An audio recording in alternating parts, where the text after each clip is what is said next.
All right, it is Galaxy Note Day. We got the latest devices. These things just got announced, so as you can tell, no retail boxes yet. These are the sample devices in a couple of different colors. Of course, the exciting color is over here on the right-hand side. This is a Aura Glow, and I don't know if you can pick this up, Jack, but I mean, that thing is totally glowing. Of course, this one with the glass back, wireless charging, wireless power share, and so forth. So the different part here compared to other Note launches, like the Note 9, for example, with the Note 10, we're gonna have two different versions to choose from. You've got the Note 10 sort of standard, which is the smaller form factor, and then you have a Note 10 Plus, which scales up the Note series even further and also adds a couple of hardware upgrades. The black version is also called Aura Black. As you can see, this is sort of a more standard taste. I think, is there also going to be a white one, Will, just for sort of special retail situations or certain markets? Or white. Okay, so we don't have that one represented, but there's going to be another one as well. If you look closely, you can tell there's a slight difference between the standard Note and the bigger Note. That is this little extra camera lens here in the center. I believe that's a time of flight sensor, so that adds to the triple camera array that you see on the left hand side. This is going to give you an ultra wide, a standard, and a zoom. So the actual camera specification, 16 megapixel f2.2 ultra wide. You have 12 megapixel f1.5 and 2.4 with optical image stabilization, and you have a 12 megapixel f2.1 for the telephoto. Also, I'm noticing that the camera hump doesn't stick out too far. It's sort of in line with what you'd expect with this degree of cameras installed. Now, of course, it's the Note series, so you got the pen included on all these devices. Apparently, it's a new design. Will was telling me it's a unibody construction, so I guess it's a little more sturdy. This one is in this cool kind of chromish, bluish, purplish color going on. It's got the button on the top, as you could tell.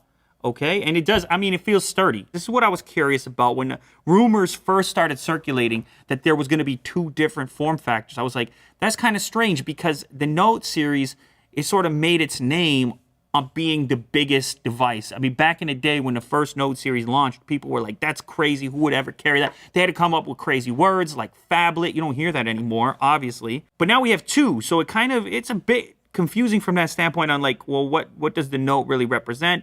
But of course, they did the same thing that pretty much every other lineup is doing in adding this Plus model to just provide greater variation. So I think the power users are going to go for the Plus model, and then maybe the more budget conscious or people who really value single-handed portability functionality, they might go for the standard version as well. But we should talk about some of those hardware differences between the two. The battery on the little guy comes in at 3,500 milliamp hours, whereas the big one is 4,300 milliamp hours. So these are kind of the numbers you would expect for a flagship device along these lines. On this big guy, it's going to be 3840, so WQHD+. On the little guy, it's FHD+. So as you know, with these types of devices, a lot of the battery life is consumed by the display and the pixels that are being pushed. That said, you can go into the OS on these Galaxy devices, previous Galaxy devices, and pick your resolution for the various attributes you may want to select for. If you want better battery life, you could toggle back the effective resolution, and so on. This is where you're going to notice the other sort of distinctive characteristic of this device,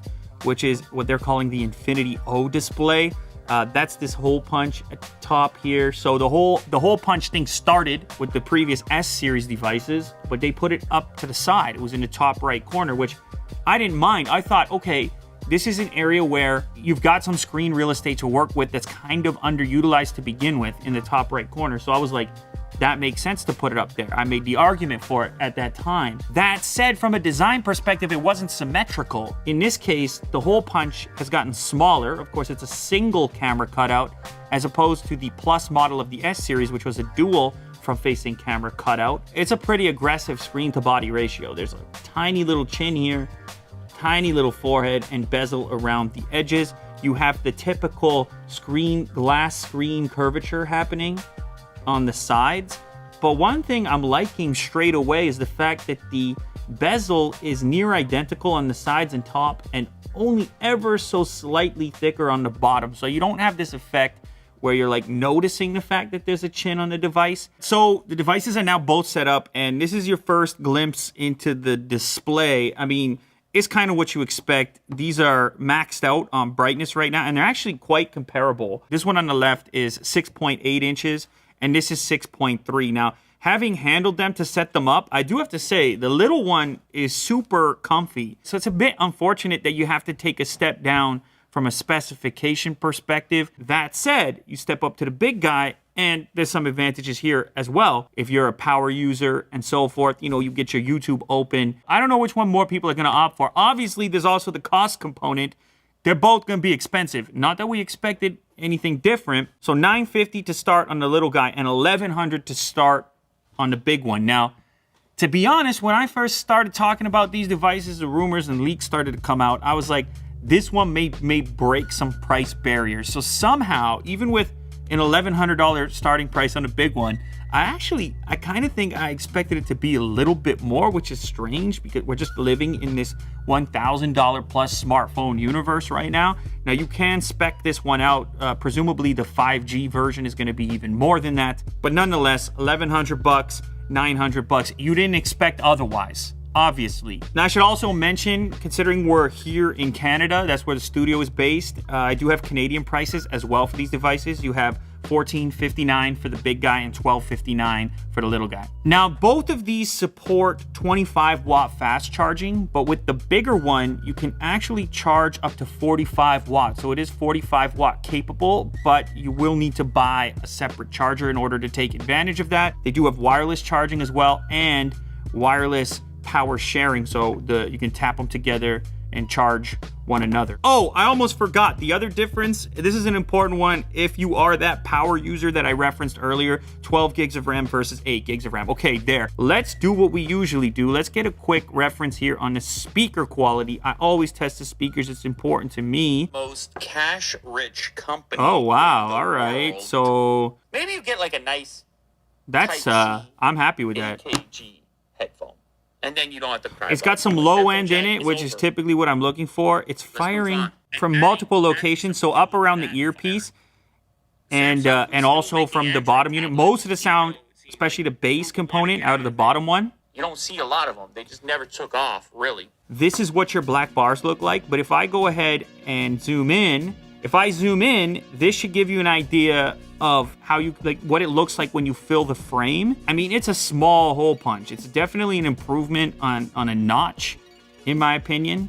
But you can get a sense for it right there. Well, fine, you have a small hole punch here, but like when it was up in the corner, it was kind of a bit more out of the way. And that's true. That's a bit of a trade-off there, particularly when you're watching fully zoomed in video. I mean, you can see against a white background, you got this little black dot right here. Where this really has its benefits is when you're in the phone as a phone and not necessarily within a video, where the symmetry just sort of makes sense to your brain, to your head. Like, as you can see, your Wi-Fi, battery life, and so forth, they're almost the exact same height as this particular hole punch. And so, I don't know, there is something pleasing about the layout, at least the idea. This one being in a more typical location in the center gives you sort of the perfect framing for a selfie. I'll go ahead, actually, now would be a good time to showcase that. Okay, so it does have a wide setting, but it's the same camera, so it's just a crop by the looks of it. HDR is on, but otherwise I think it's in its original status. Let's do what we do. There's a little glimmer in the eye. None of the highlights are not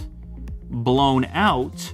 It goes beyond the actual beard hairs on that test. I mean, you could pick up the pores. I look for the detail. Now, I'll go ahead and turn off the HDR, though it's on by default. I think most people are going to use it. It's going to save you from that highlight blowout that happens frequently. You're in the sunlight and whatnot. So HDR is now off. It did not struggle either. Maybe on the tip of my nose there's a slightly more of a highlight, but I mean, that's just a nice looking front-facing camera. I mean, I didn't expect it to not be able to perform in this department, but that's a satisfying performance right there. I'm happy with that. Okay, now what about the rear camera? We should also get a sense right now for the different focal ranges that are available. So the very first, of course, this is the standard mode. Boom. This is your wide, 0.5. And this is your telephoto. Frame it up. Boom. All right, so telephoto giving you this field of view, wide, giving you tremendous field of view as expected, and then the standard one looks great. Ooh, the wide is very sharp.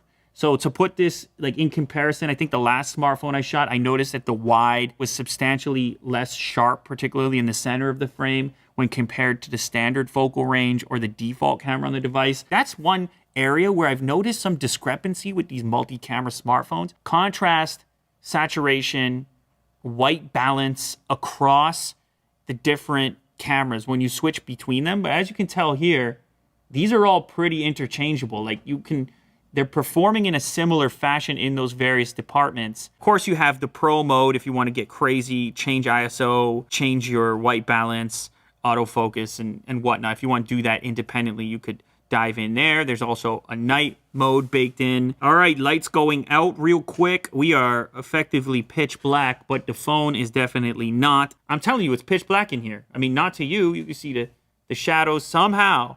Look at the detail. It's incredible.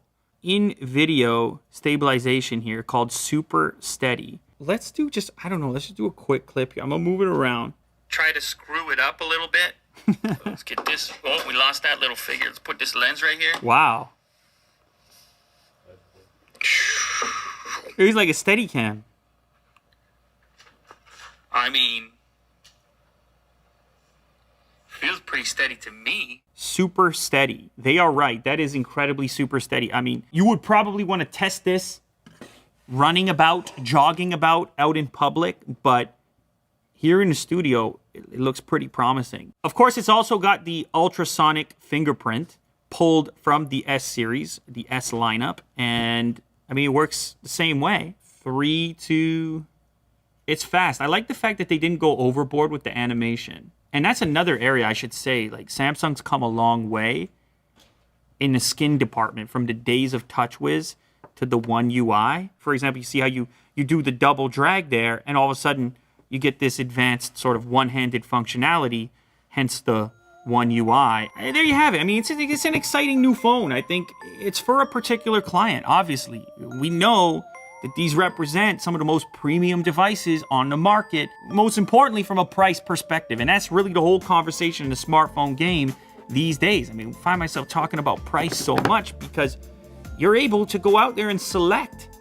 I mean, even from Samsung themselves, you could go pick an A series now and say, look, that's enough, that's good enough for me.